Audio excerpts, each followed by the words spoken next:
بسم اللہ الرحمن الرحیم۔ شروع اللہ کے نام سے جو بڑا مہربان نہایت رحم والا ہے۔ السلام علیکم۔ حضرت عمر رضی اللہ تعالی عنہ کے عہد میں دو نیک نوجوان تھے جن میں مواخات یعنی بھائی چارے کا رشتہ تھا۔ ان میں سے ایک غزوہ پر جانے لگا اور اپنے بھائی کو نصیحت کر دی کہ میری آل اولاد کی دیکھ بھال کرتے رہنا۔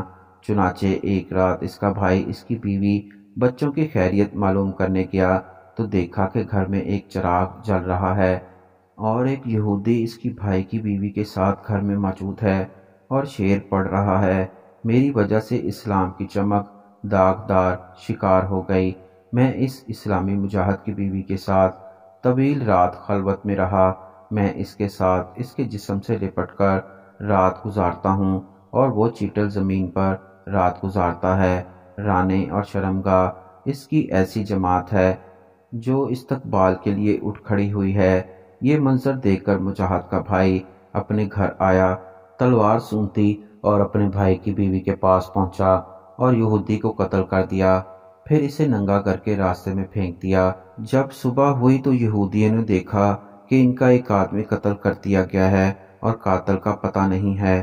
چنانچہ وہ سب حضرت عمر رضی اللہ تعالی عنہ کے پاس آئے اور واقعے سے آپ کو آگاہ کیا۔ آپ نے الصلاۃ جامعہ کی ندا لگوائی، لوگ اکٹھے ہوئے اور آپ کے منبر پر تشریف لے گئے، پھر اللہ کی حمد و ثنا بیان کی اور کہا میں اللہ کا واسطہ دے کر پوچھتا ہوں کہ اگر کسی شخص کو اس کے قاتل کا علم ہے تو وہ مجھے بتا دے۔